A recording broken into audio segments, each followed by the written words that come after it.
Hey, welcome to Roaming Minds. I'm Carlos. I'm AJ, and here we talk about the thoughts that kept us out of all the really good schools. You know, those quiet spirals, the questions that keep you up at night, and the trials and tribulations that we all face as human beings. This show is part reflection, part reminder. We're not broken, we're on a journey of growth. Please note that this conversation should not be taken as medical or professional advice. See the link in the description below if you require immediate help. Every week, we unpack what it means to choose joy. Not the loud version that Karen is peddling, but the quiet, hard-earned kind that comes from finally feeling like yourself again.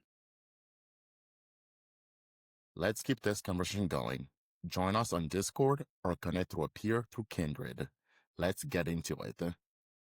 First off, I want to say welcome to season 3, because I think that's super crazy that we made it this far. I also can't begin to express how grateful I am that we made it to season. I don't know, man. It's been a lot of fun doing this. It's been an interesting, growing, learning experience. I don't know if you have words, but mine are failing me. The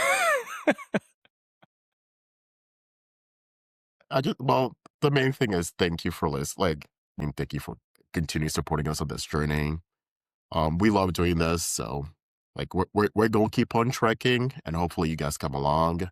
We'll build a beautiful community and just keep improving each other's life. You guys improve us, and hopefully we give you some tidbit to improve your life as well. Yeah. And it's cool that we get to start season 3 in the new year of 2026. I don't know, the timing just kind of worked out perfectly, because I can assure you we did not plan it that way. So We're here. I guess what I want to do is I want to We start are off with a here. couple of questions. No shit.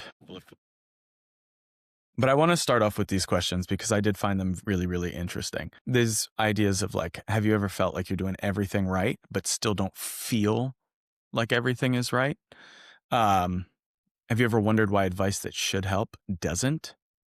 Or, I think I want to start off with those two and kind of leave it there. I don't know if you've ever had those experiences. I can tell you I certainly have. Just because there's so many new trends of the day. Do you know what I mean? And so you got to go try it out. You got to try waking up at 4:30 in the morning or 3:45 in the morning to beat out all the other people who are waking up at 5. You got to try freezing your ass off in a cold tub or a cold shower or whatever the new thing is.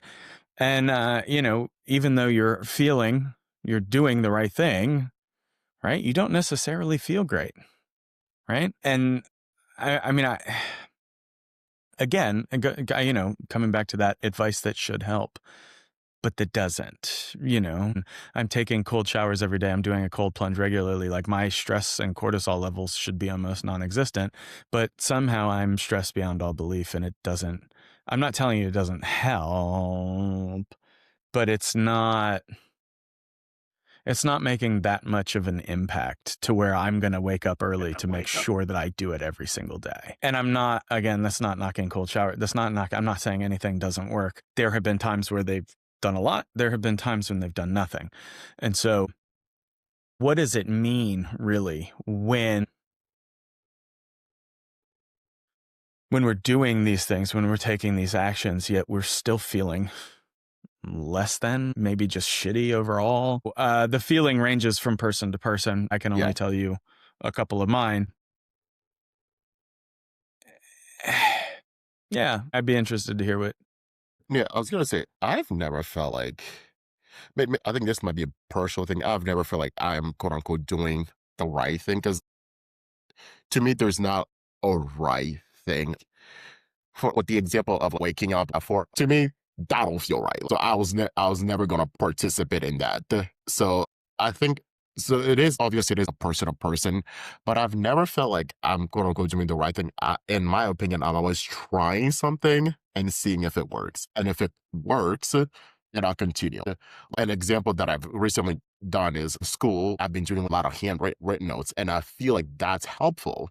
But during finals, when I had exams just back to back, like doing that was not helpful, because literally I had so many cramps, because my school, we only do exams. So I had 15, 20 lectures. And that's basically writing a book on these lecture slides. So it was not very helpful. So I had to change strategies a little bit and figure out different things. So I've never felt like I'm always in the mind state of trial and error. I'll do this. If it works, we'll see how it goes. If it doesn't, then I'll s- try to figure something out in the moment. Yeah. And so it's really interesting that just because we can take those specific actions and just because they worked for somebody else doesn't necessarily mean that they're going to work in that moment. And this is where I'm going to kind of get to in that situation that you are currently in. So to give you maybe a non-productivity example, we've talked a little bit about it. I did the AA circuit for almost a decade. I was doing everything right. I was trying to help people. Doing all that stuff. I was not, I don't want to say I wasn't okay. I was functional. I was doing all right, but everything still felt off. And that was not, it wasn't, it didn't have anything to do with AA. It didn't have anything to do with the actions that it had everything to do with the actions that I was taking. But not in the way that we think. We think I'm gonna take action and I'm gonna take action and I'm just gonna keep taking action. And that's all well and dandy. But if you're taking action towards the wrong thing, it doesn't matter how much action we take.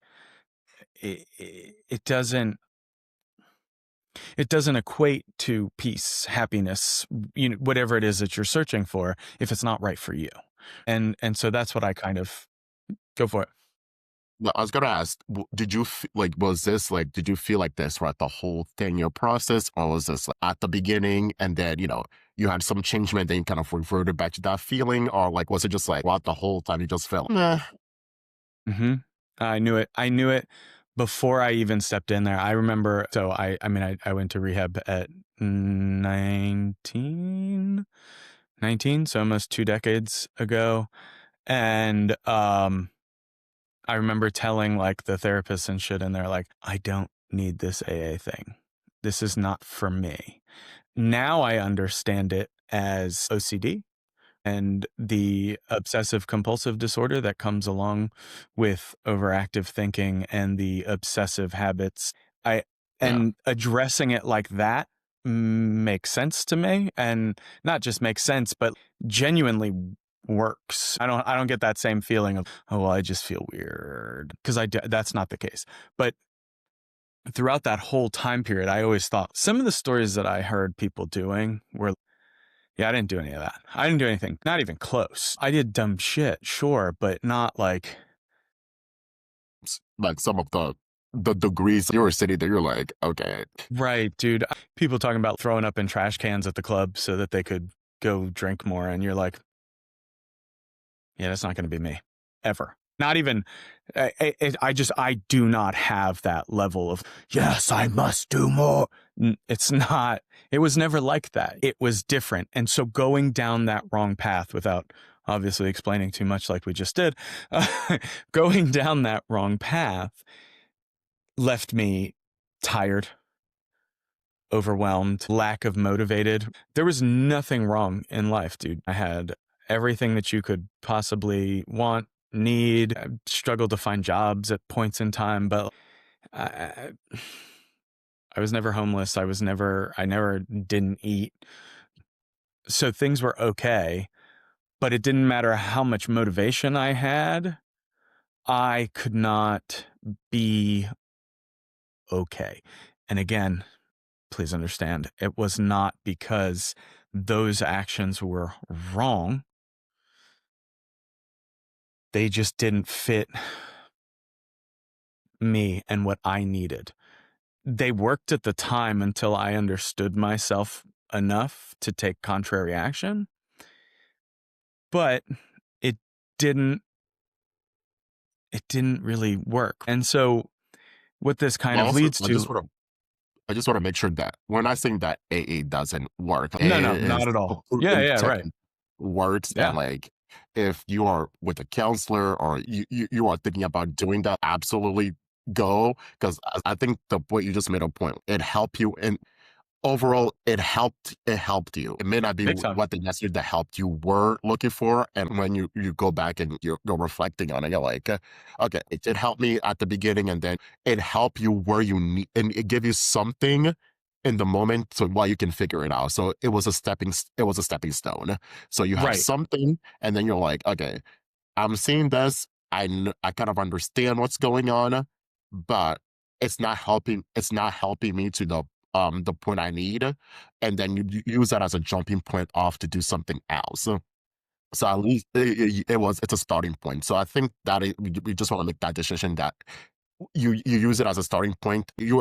For like a barrel, you experimented with it and you figure out what you needed, and then you're like, okay, I like this, don't like that, don't like that, don't think I need this aspect. And then you made that jumping point. And then, but I also want to make the point not everybody is you. Some people that Uh-huh. need that rigidity. Uh-huh. You have the ability and you're like the, the neurodiversity to be like, okay, I can do all these other things and be in a healthy place. Some people don't have that ability. So going back to I think what season 2 was about, which is reflection and knowing who you are, be honest with yourself and don't take this as like, hey, these guys are saying do this and then I can experiment. No, no, it's start with, do I know myself? Do I know what I want? Where am I in life? And then use that as a, and if you think you can do this and you have the support and all these other things in place for you to as a jumping point, then you can do that. But if you prefer rigidity, having the meetings, having all the like aspect that comes with like then continue with it. Yeah, the only thing that I would say to look out for, because you're 100% right, but you said it wasn't what I was looking for. And I hate to say it, it was exactly what I was looking for. It just wasn't what I needed. I was looking for a way to stop doing what I was But doing. yes. But the information that I had, the knowledge that I had, and I think that like just the mental health community at large had, was not super geared towards, okay, we didn't understand the distinction between minor psychiatric disorder and addiction. Now we have more of an understanding of that. So for that time period that I went, it was helpful, even though I'm telling you it wasn't what I needed. Again, what I needed versus what I was looking for. It was Floor, yeah. exactly what I was looking for, just not what I needed. And Mm, that's okay. It goes back to season 1 with personalization. Whatever works for you is A-OK. Please do more of it. And so really, none of these are personal failures. It wasn't a failure on my part. I did what I needed to do. I was successful at it. There wasn't there wasn't a point in time where I was like, "Man, this is dumb and why am I doing this?" There was just I wake up every day, I keep going, but I don't know why I'm entirely it solved a piece of the problem, but mhm, not the whole thing. And so that's kind of what we want to look at today is a little bit more of the whole thing. You are we all are as human beings, we're all embedded inside of different places. We're embedded in environments, routines, social expectations, and all of these systems shape how we feel and how we act. I did AA for a while when I was in Southern California, and it was a little bit more progressive than the East Coast. That one made more sense than coming back over here. It was very hard going from over there to over here because the ideologies were so different. All right. And again, this is not a knock. It's just a specific example that I am acquainted with. Um, and it wasn't It's not like I noticed that those environments were shaping me at the time. I remember, one thing that actually got me to stop going to AA. So they were big on reading, and they were like, "You should be reading about spiritual material and this, that, and the other." And somebody introduced me to Wayne Dyer. Have you ever heard of him? So his big thing was words and how they're very important. And the words that we tell ourselves end up shaping our reality. One of the things I love that he said was, don't die with the tapes inside of your head. And I came to this point where I was like, man, I literally go to these meetings every single night, and every single person sits there and raises their hand and they're like, I'm so and so, and I'm an alcoholic. And that thought alone, like that thought of, holy shit, these people will never be anything more than an alcoholic because they go to a fucking meeting every single night and tell themselves that they're alcoholics. And I was like, that makes sense. So it was a very easy way to go ahead and verify what this man was teaching and what he was saying. And so I do what all curious people do. I go out and I experiment. And that's exactly what I did. And very quickly I found I was not an alcoholic. Right. I didn't go out to the bar and have a beer and I was like, I need 17. I had two we went to over the course of like 3 hours and then I went home. I didn't think of it. I didn't worry about it. It wasn't a big deal. That's just how it was. And I was like, huh, maybe that was really when I started questioning all the things that I had kind of thought about and talked about for my entire existence up until that point, and shaped and used that same method to go ahead and shape who it is that I am today. It has put me into different environments that have helped me more so. You went to UMD. I don't know if you feel the same way, dude, but every time I go and I step foot back on that canvas, it's like being home again. I love that campus. I don't know what it is. I love being there. Always have. Have you gone back since you graduated? Yeah, I've been Okay. twice since I graduated. Gotcha. Gotcha. Yeah, I've gone back and done some volunteer work and stuff like that. And every time I'm just like, oh, I can breathe again. This is really nice. But really, all that matters and all that shows is that what one environment does for you doesn't do for me. And what it does for Yeah, me doesn't do for because you. And that's okay. There's nothing when wrong I with go that. back, I'm like, ooh, please let me let me leave. I get it. That is not, not my issue. However, we have, especially if you are working with a therapist that's in CBT or in psychotherapy, your focus is your brain or brain, mind.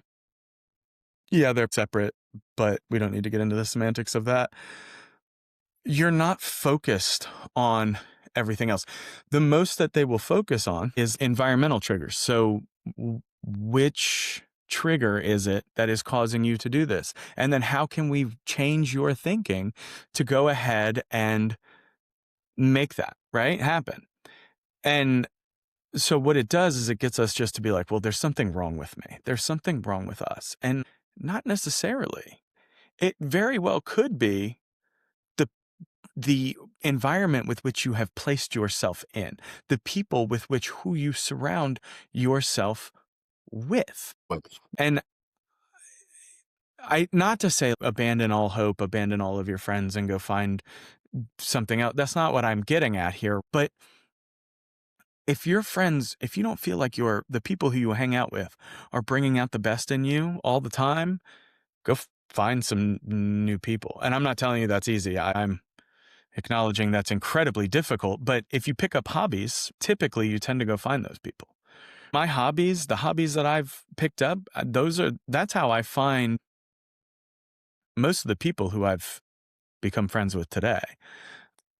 And that is, we have to remember that it is mental health is a huge part of us and we are responsible for it, but it is not strictly living inside of our head.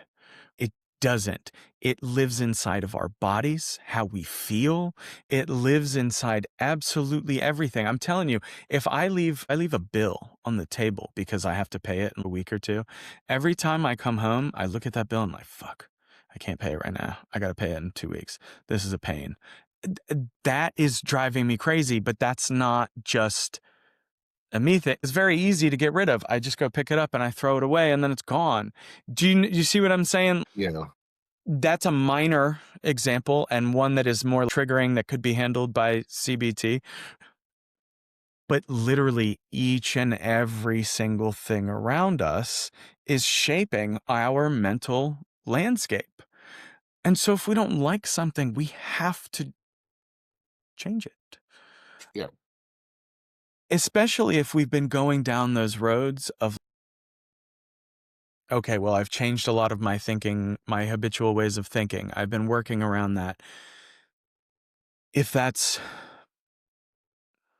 not working, then it's something deeper. It's either doesn't reside in you, or it resides deeper in you, or it resides out here. And it's okay to address both of those. Just to give you an idea, I know for what, with 100% certainty, I will never move to the mountains. I just won't do it. Don't say that Nope. Mm-mm. I won't do it. because There's what no if you water. come? I can't do it. I can't do it. I What, need to be close to the coast. let me give you this scenario. What if you become an quote unquote invalid and your son is like, "Daddy, we moving to mountains. What are you gonna do?" Well, I'm gonna tell him to end it because I'm telling you, I have to be close to the ocean. That is a mental thing that I every time I get near the ocean, I just feel better. I'll tell you, when we went to when I went to Portugal last year, right? Yeah, that's I it. literally was a minute and a half walk out of the apartment to the ocean. It was gorgeous. It was beautiful. I walked down there to go catch the metro every single morning. And I was like, dude, you want to talk about a way to start your day? If I walked out and all I saw was trees and mountains close, fuck that, dude. Mm-mm. There's no way. There's absolutely none.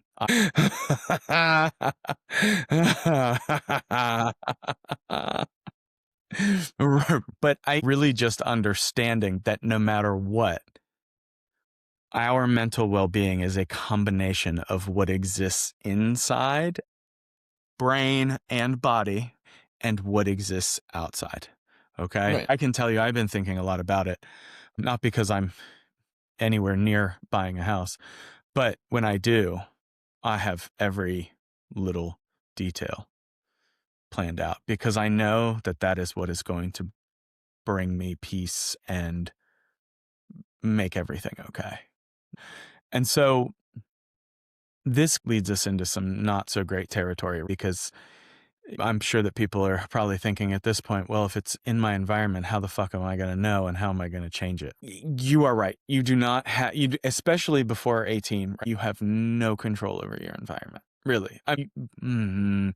control. That's a lie. You can rearrange rooms most likely unless you have like incredibly strict parent. I don't even know. Like I'm sure that exists somewhere, but I just don't see that being a major I mean, ordeal. if you, obviously, there's like there's always gonna be extreme, and there's always gonna be Right. like some people you just gonna be roaming the fields, and some people you're gonna be Right. like in a room. So obviously, we're not talking about it. Generally, you do and don't have control because you're typically living with your parents. So in terms of one neighborhood or city and things like that you live in, those are determined by your parents. But you do have some kind of control because you can choose your friends, you can choose what activities you do Mhm. and things of that nature. You have some control over your room to a certain extent. So Right. there is there definitely as you become an adult, there is more, but you there is some. There's a couple of things that I was kind of thinking about while you were talking. Number one is we've talked about it before, extreme ownership. That concept from Jocko Willink. What is it that I can control in this moment? Because there's always going to be something, whether that be, oh, I can turn this action figure this way because it looks weird. I don't fucking know. I got no idea. But on top of that, we don't have to go out and make massive changes. We need one or two small ones that give us at least some space that is improving our mental state so that we can take that improved mental state there and we can go out and do here. Not all of my environments are perfect, and that's okay. But I have ones that I can go to that I am like, if I can just get there, everything will be all good. And I do. I make it there. I go in the second that I get there, it's just like,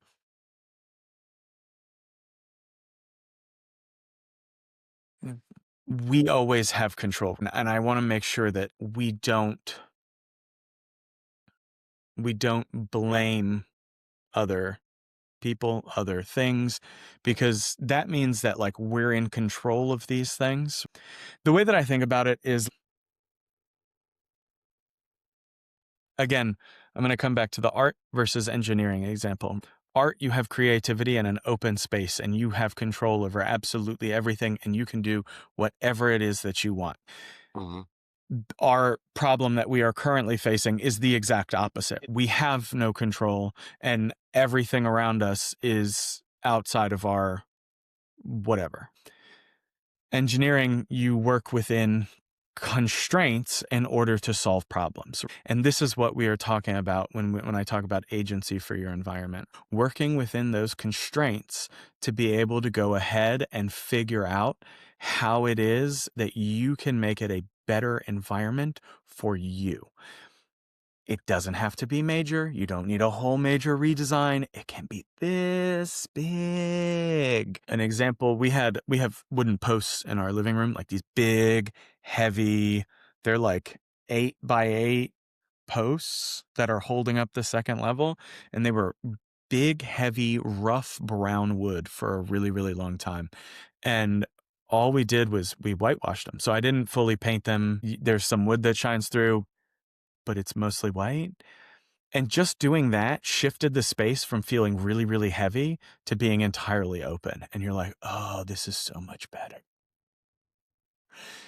Again, I say that's a minor shift, but that's because I didn't move everything around. Yeah. All I did was paint a few beams. Not that big of a deal. It doesn't have to be a major overhaul. It can be tiny. And Very, yeah. then when you make those tiny choices and you make those tiny shifts over time, it's going to get better. Yeah. Number one, because you're going to know what you need. You're going to know what you need and you're going to know what you want. If we don't know what we need, if we don't know what we want, we can't get there.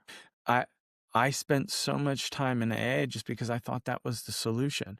It was not until I discovered another way that I was like, "Oh, this makes sense. I need more of this. I need more of again, stepping foot onto Maryland's campus and being like, man, this is incredible. Clearly, there's something to that. I don't know what it is at the moment. I could just be, I don't think, first of all, I don't think well, that's not true. There were some bad experiences, but nothing on that level, at least. And so, but it also has to do with academia and learning and bettering one. Those are the more important characteristics for me as to why that is such a staple. But really understanding that having agency over these things, over your environment, over your mental landscape, is not control over everything, but being able to carefully maneuver and manipulate your surrounding area, right? To Yeah. tweak it to make it work for you. And that is really what we want to stay, we want to keep that understanding of, because that's very important. We kind of have to talk a little bit about systems, because that's just all of these things that we live inside of are systems. Our work schedules are a system. The digital environments with which we find ourselves in are a different system.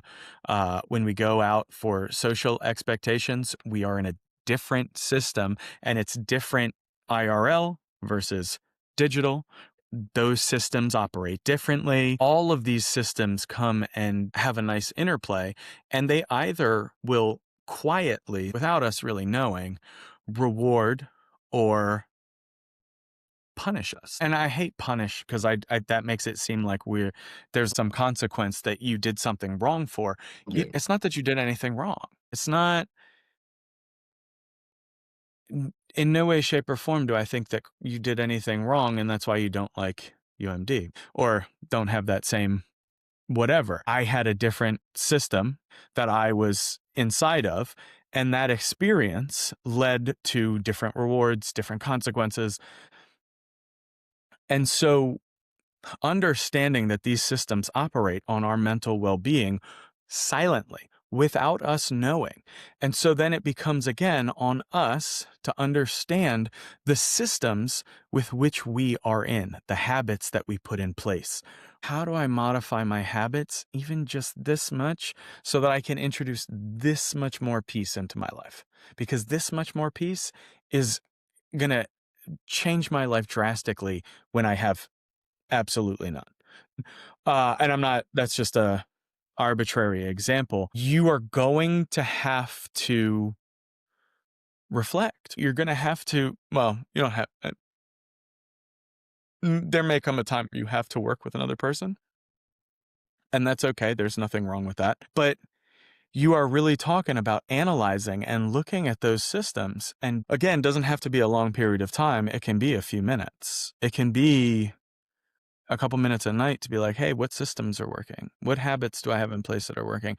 What's my environment at work like? What's my environment at home like? How's my car doing? I spend a fair amount of time in my car. Is it dirty? Is it nasty? What's going on with it? It is important to keep these things in mind because we are living in a very, very fast-paced world that does not always afford us the time to slow down. We have to make that conscious choice and that conscious decision to slow Right. ourselves down and to be able to make those decisions in the moment. Our environments have gotten incredibly fast. All of it. Yes, we are getting more and more work done, but we have less and less time. People used to work 9 to 5. Nobody's working 9 to 5 anymore. Some people, sure, but it's not. I haven't had a 9 to 5 job since never. If you want that, I have a 9 to 5 job, but I'm not working solely 9 to 5. 95, yeah. Sure, they exist, but it just doesn't. It is what it is. And then our systems are constantly changing, especially digital. The digital systems with which we operate in and with which we choose to Maneuver. partake in shift daily. If I had to guess, some of the most popular apps currently are TikTok, Instagram, ChatGPT. Those are the big three that I can think of. A fair YouTube. amount of people. YouTube, yeah, sure. That makes sense. Those are changing every other month. Yeah. ChatGPT is changing constantly. Fortunately, layout and stuff is sticking the same for TikTok mostly and Instagram. I said mostly, No, not Instagram just entirely. changed out the layout actually. Like, Did they? well, I think they like pick it once a year or every 18 months, something changes about it. Cause I noticed because things that used to be at the top are now at the bottom. Cause I Hmm. literally because I opened it was about a month ago. I opened it and it was the same layout. Then literally that same day, opened it. I was like, I'm confused. What happened? Because I was like, okay, Right. No, and I get it, and I don't want to go too deep into it because we'll go but more deep into those kinds of no, things yeah, as the season progresses. But these things are constantly shifting. Even I used to tell the kids all the time because they were like, "I don't like change," and I'm like, "Well, let me break something down for you that you're not going to like. The only constant in this lifetime is change. Well, that's not entirely death and change. Those are our two constants currently. Um, but whatever. And so then probably at this point you're wondering, well, why does this how do I go about this? I mean, you're talking about agency, you're talking about reflection, but what if I don't know the answers to or what if I don't know the questions to ask? And don't worry, we're here to help with that, of course. So some of the things that I would ask myself, typically probably before I go to sleep or when I wake up, one of the two, like to either start whatever you know what, here's what I'll say. Whenever you do it, just keep it consistent. It makes no difference. If you start doing it more frequently, if I'm doing it morning, noon, night, I'm I'm probably going to burn myself out on it really quickly. I'm also probably not going to have enough data to be able to effectively answer all of those questions. So once a day, morning, noon, night, whichever place you want to do it, doesn't matter. Just keep it consistent. Um, Whenever your schedule, whenever mhm. I can, I have, I don't know, 30 minutes or an hour, I can really reflect on these questions. Because if you're not the type of person, once you hit the bed, once you lay in bed, you're gonna be like, I wouldn't be setting that goal to be like, okay, when I lay in bed, I'm gonna be doing this, because within 10 minutes you will be falling asleep. So then you go wake up the morning next morning and be like, damn, I should have done that. But it's again goes back to knowing yourself, your systems, how you operate, and then figuring out when to do that. If you have if you have like a long commute, then maybe be in my morning commute, I'll be doing this, or in my commute back home, I can be doing that. Some of those questions to kind of ask yourself are, where in your life do you feel friction right now? That question alone can be eye opening because we may not always think about it immediately as a source of friction. And we definitely may not, especially life's moving quick, kids, work, significant, whatever it is that you're dealing with, it's going from one to the next. Where am I facing friction right now? Can be one of the most powerful questions because you can stop and say, oh, here, here, and here. And then once you figure that out, then you can ask yourself, well, is this friction coming from inside or is it coming from outside? Where is it that that friction is being based off of?